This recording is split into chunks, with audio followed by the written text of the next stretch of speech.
ഇവിടെ ഈ ആൾക്കാർ രാവും പകലും ഇരുന്നിട്ട് ഈ ബില്ലിനെതിരെ പ്രതിഷേധിക്കുമ്പോൾ അവിടെ മേഴ്സഡസ് എന്താണ് ഏത് വണ്ടിയാണ് BMW മോട്ടോർ ബൈക്ക് പരിശോധിക്കുന്നു, കാറിൽ കയറി പരിശോധിക്കുന്നു. അദ്ദേഹത്തിന് ഒരാഴ്ച കഴിഞ്ഞാൽ BMW അവിടെ ഇല്ലേ? ആ കമ്പനി പോവുക, അവിടുന്ന് പൂട്ടിപ്പോവുക. ഇന്ത്യയിലുള്ള കമ്പനിയൊന്നുമല്ലോ പെട്ടെന്ന് പൂട്ടിപ്പോകാൻ വേണ്ടി, അവിടുത്തെ കമ്പനിയല്ലേ. ആ കമ്പനി ഇവിടെ ഉണ്ടല്ലോ, അദ്ദേഹത്തിന് വീണ്ടും ആ കാറിൽ കയറാലോ. അതല്ലെങ്കിൽ ഇവിടെ തന്നെ ഉണ്ടല്ലോ ആ BMW കാറുകൾ. ഇവിടെ ആൾക്കാർക്ക് ഇവിടെ പാർലമെൻറ്റിലേക്ക് കൊണ്ടുവന്നിട്ട് അദ്ദേഹത്തിന് വേണമെങ്കിൽ അവിടെ കയറ്റിയിട്ട് പാർലമെൻറ്റിന് ചുറ്റും ഒരു റൗണ്ട് അടിച്ചാൽ പോരെ. എന്നാൽ നിങ്ങൾ കോൺഗ്രസിൻ്റെ സമന്വിതരായ നേതാക്കന്മാരോടും MP-മാരോടും ചോദിച്ച് നിങ്ങൾ സ്വന്തം നിലയ്ക്കൊരു അഭിപ്രായം സ്വരൂപിക്കുക. പക്ഷേ ഈ വിഷയത്തിൽ അദ്ദേഹത്തിൻ്റെ സാന്നിധ്യം അനിവാര്യമായിരുന്നു എന്നുള്ള കാര്യത്തിൽ എനിക്ക് തർക്കമില്ല. രാഹുൽ ഗാന്ധി പ്രതിപക്ഷ നേതാവ് വേണ്ടിയിരുന്നില്ലേ എന്നുള്ളൊരു ചോദ്യം ചോദിച്ചത് ഇടതുപക്ഷമല്ല. ആദ്യത്തെ ചോദ്യം ഉന്നയിച്ചത് കോൺഗ്രസിൻ്റെ ഏറ്റവും പ്രധാനപ്പെട്ട സഖ്യകക്ഷിയായ DMK-യുടെ നേതാവാണ് ചോദിച്ചത്. അദ്ദേഹം ഉണ്ടായിരുന്നെങ്കിൽ എത്ര നന്നാകുമായിരുന്നു എന്നുള്ളത്. അപ്പോൾ അതിൽ ഇന്നലെ കോൺഗ്രസ് MP-മാർ പറഞ്ഞൊരു കാര്യം, അങ്ങ് അടക്കമുള്ള കേരളത്തിലുള്ള CPM നേതാക്കൾ ഡൽഹിയിലെത്തി ദേശീയ തലത്തിൽ കോൺഗ്രസിനെ അപകീർത്തിപ്പെടുത്താനുള്ള ശ്രമത്തിന്റെ ഭാഗമായി ഇതൊക്കെ ഉന്നയിക്കുകയാണെന്നുള്ള ആരോപണമാണ്. അല്ല, ഞാൻ അതിനെക്കുറിച്ച് പറഞ്ഞതായിട്ട് എനിക്ക് തോന്നിയിട്ടില്ല. പക്ഷേ പറയേണ്ടി വരുന്നൊരു ഘട്ടമുണ്ട്. എന്താ കാരണം വെച്ചാൽ ഇപ്പോൾ അവർ പറഞ്ഞുകൊണ്ട് ഞാൻ പറയാം. ഇപ്പോൾ ഇടതുപക്ഷത്തെ വിട്, ഞങ്ങളുടെ ഇന്ത്യ അലയൻസ് മീറ്റിങ്ങിൽ DMK-യുടെ ഏറ്റവും പ്രധാനപ്പെട്ട മുതിർന്ന നേതാവ് TR ബാലുവാണ് ചോദിച്ചത്, എവിടെയാണ് നമ്മുടെ പ്രതിപക്ഷ നേതാവ്? ഇതുപോലുള്ള ജനവിരുദ്ധമായിട്ടുള്ള ഒരു ബില്ല് പാർലമെൻറ്റിൽ വരുമ്പോൾ അതിന് മുന്നിൽ നിന്നുകൊണ്ട് പോരാട്ടം നടത്തേണ്ടത് പ്രതിപക്ഷ നേതാവല്ലേ എന്ന് ചോദിച്ചത് ഇടതുപക്ഷത്തെ ഒരാളല്ല, DMK-യുടെ ആളാണ്. സമന്വിതരായിട്ടുള്ള കോൺഗ്രസ് നേതാക്കന്മാർ അവിടെ ഉണ്ടായിരുന്നു. ഞാനൊരു കാര്യം ചോദിച്ചോട്ടെ, അവർ പറയുന്നത് നേരത്തെ തീരുമാനിച്ച പരിപാടിയാണെന്ന്. പിന്നെ അങ്ങനെ ഒരു വേദിയിൽ കൂടുതലൊരു ചർച്ചയ്ക്കും സംവാദത്തിനും ഒരു സ്കോപ്പ് ഞാൻ നേരത്തെ തീരുമാനിച്ച്. ഞാൻ എൻ്റെ സുഹൃത്തിനോടൊരു കാര്യം ചോദിച്ചോട്ടെ, ഇന്ത്യൻ പാർലമെൻറ്റിൻ്റെ കലണ്ടർ, വർഷകാല സമ്മേളനത്തിൻ്റെ കലണ്ടർ ഒന്ന് പരിശോധിച്ച് നോക്കുക. ഈ കലണ്ടർ പരിശോധിച്ചാൽ എനിക്കറിയാവുന്ന പോലെ ഒരു 3.5-4 പതിറ്റാണ്ട് കാലത്ത് ഈ വർഷകാല കലണ്ടർ ഏറെക്കുറെ ഈ തീയതികളിൽ തന്നെയാണ്. തുടങ്ങുന്ന തീയതിയിൽ മാത്രമാണ് ഇപ്പോൾ ഒരു മാറ്റം വരുത്തിയത്. അവസാനിക്കുന്ന തീയതി എന്ന് പറഞ്ഞാൽ 21-ാം തീയതി 22-ാം തീയതി, അത് നേരത്തെ അവസാനിക്കുന്നു. നോക്കുക, ഈ കലണ്ടർ ഏവർക്കും അറിയാവുന്നതാണ്.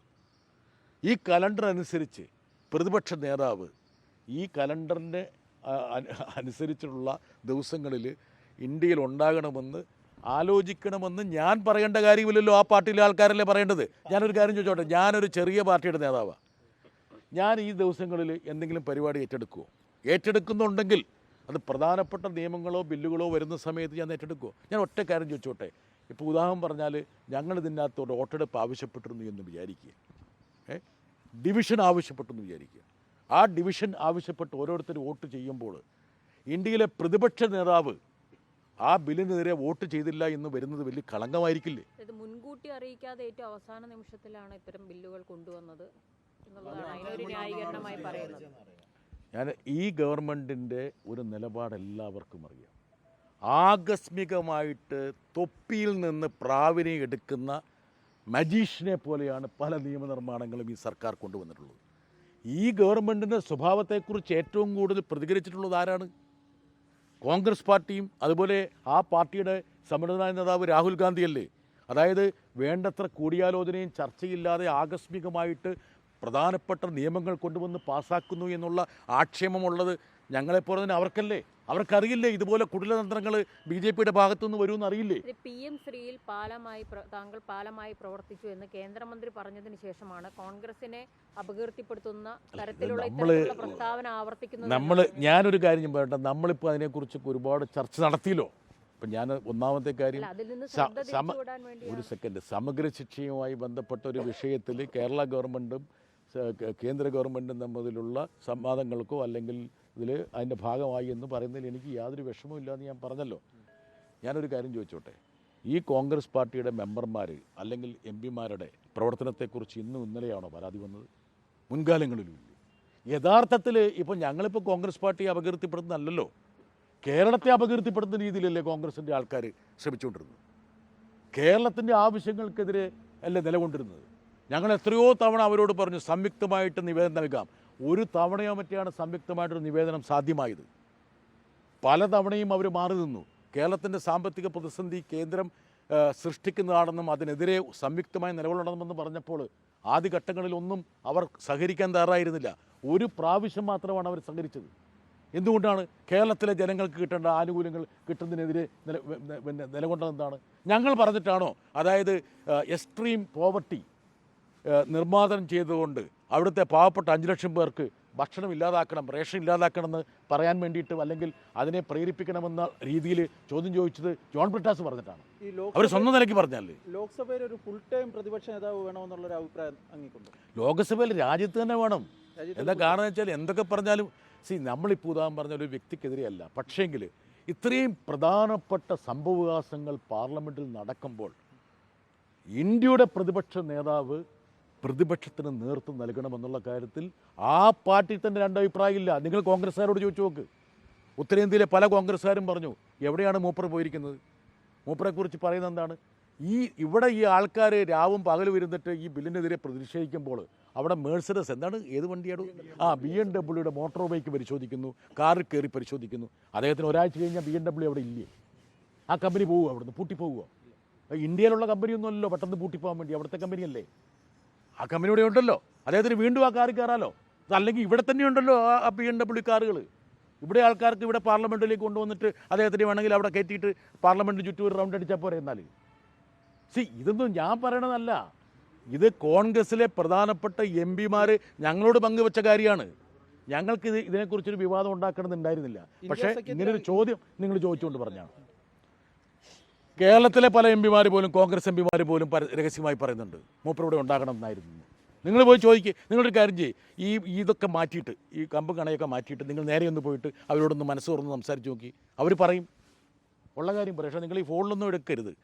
നിങ്ങൾ സ്റ്റിങ് ഓപ്പറേഷൻ നടത്താതെ മനസ്സ് തുറന്നവരോട് ചോദിച്ചു കഴിഞ്ഞാൽ അതിലൊരു 6 ഡസൻ MP-മാർ അത് പറഞ്ഞില്ലെങ്കിൽ നിങ്ങൾ ചോദിക്കൂ എന്ത് പറയും? ഈ ഫുൾ ടൈം അതായത് മൂപ്പർ ഉണ്ടായിരിക്കണമെന്ന്, മൂപ്പർ പാർലമെൻറ്റിൽ ഞങ്ങൾക്ക് നേതൃത്വം നൽകാൻ ഉണ്ടായിരിക്കണമെന്ന് വേണ്ടേ? പ്രതിപക്ഷ നേതാവ് വേണ്ടേ?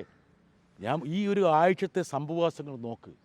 അതായത് പ്രതിപക്ഷം പല്ലും നഖവും ഉപയോഗിച്ച് എതിർക്കുന്ന 3 ബില്ലുകൾ ദോശ ചുട്ടെടുക്കുന്ന പോലെ അതിലെ ചുട്ടെടുത്തത്.